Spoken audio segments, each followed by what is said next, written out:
Jaya team நேயர்களுக்கு வணக்கம். நான் ஷப்தினா. சுவையும் ஆரோக்கியம் நிறைந்த அமோக சமையலில் இன்றைக்கி நம்ம பார்க்க போகிற ரெசிபி என்ன? பச்சடி தான். அதாவது சௌ பச்சடி தான் பார்க்க போகிறோம்.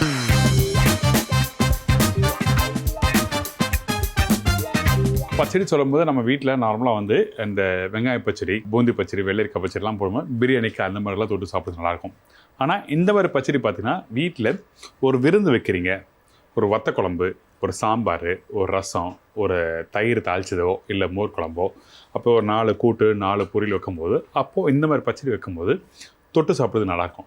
வத்த குழம்போடு சாப்பிட்றதுக்கு அல்டிமேட்டாக இருக்கும். ஏன்னா வத்த குழம்புல கொஞ்சம் காரமும் அந்த புளிப்பு தன்மையும் எல்லாமே இருக்கும்.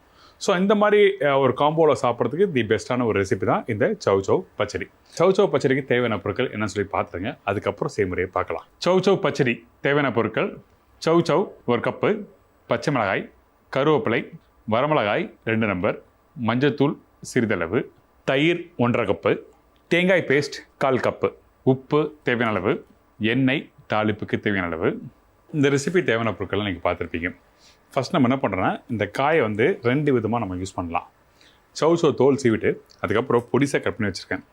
எப்படி வெள்ளரிக்காவை நீங்கள் கட் பண்ணுவீங்களோ அதே மாதிரி பக்கத்தில் கட் பண்ணி வச்சுருக்கேன். இந்த காய் பார்த்தீங்கன்னா தண்ணி காய், அதனால் சீக்கிரமாக வெந்துடும். இல்லை எனக்கு எப்படி சாப்பிட பிடிக்கல, துருவி சாப்பிட்ணுன்னா நீங்கள் துருவி சாப்பிட்லாம். துருவி சாப்பிடும்போது ஜஸ்ட் லைட்டாக பிரட்டினா மட்டும் போதும், சீக்கிரமாக வந்துடும். இது 1 நிமிஷம்னா அது வந்து ஒரு 30 செகண்ட்லேயே ரெடி ஆகிடும். சரிங்களா? அந்த மாதிரி இதில் வேறு என்ன காய்கறிலாம் போடலாம் பார்த்தீங்கன்னா, நீங்கள் வெண்டைக்காய் போடலாம், கத்திரிக்காய் போடலாம், அப்புறம் முள்ளங்கி போடலாம். இந்த மாதிரி எல்லா காய்கறிகளும் நீங்கள் சேர்க்கலாம். இப்போது எண்ணெயில் வந்து நான் என்ன பண்ணிங்கன்னா கடுகு போட்டிருக்கேன். இந்த கடுகு போட்ட பிறகு கட் பண்ணி வச்சுருக்கேன் இந்த சௌவை இதில் போடுறோம். அந்த கடுகு நல்லா பொரிஞ்சு வரணும். அப்போ தான் அந்த கடுகோட பொரிஞ்சு வர அந்த வாசமும் நல்லாயிருக்கும்.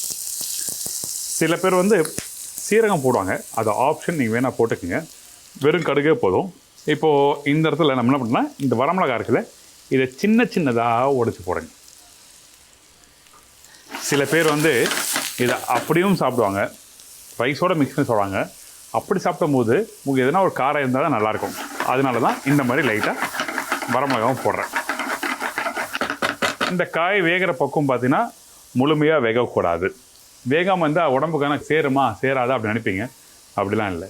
ஒரு 10% இது க்ரன்ச்சியாக இருந்தால் தான் நமக்கு வந்து கரெக்டாக இருக்கும். அதனால தான் எப்பவுமே சொல்லுவாங்க, இந்த மாதிரி இந்த ப்ரிப்பரேஷனும் சாத்தே பண்ணி பண்ணுறோம்.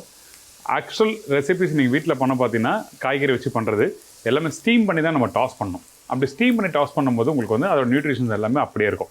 ஸோ அதனால் இதை வந்து நான் என்ன சொல்கிறேன்னா, முழுமையாக வந்து குக் பண்ணாமல் ஒரு 85% 80 to 85% வந்த பிறகு நம்ம என்ன பண்ணுறோன்னா இதை கம்ப்ளீட் பண்ணுறோம்.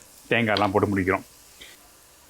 மஞ்சத்தூள், இந்த அரைச்சி வச்சுருக்க தேங்காய் பேஸ்ட். இந்த தேங்காய் பேஸ்ட்டில் வந்து எதுவுமே இல்லை, வெறும் பிளெயின் தேங்காய் தான். இதுக்கப்புறம் கொஞ்சம் பச்சை கருவேப்பிலை சும்மா கையில் பிச்சு போடுங்க. உப்பு, இதை அப்படியே பேனில் டாஸ் பண்ணுங்க.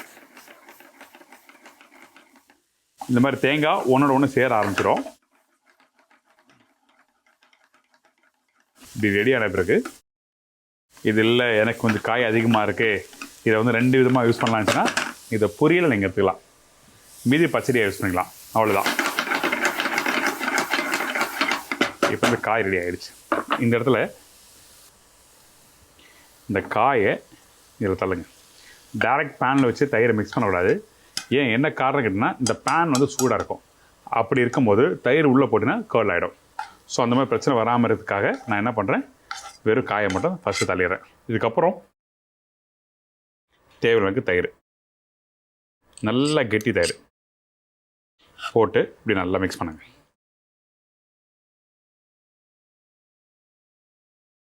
கெட்டியில் தயிர் யூஸ் பண்ணாதீங்க, நல்ல புளிப்பாக இருக்க தயிர் யூஸ் பண்ணாதீங்க.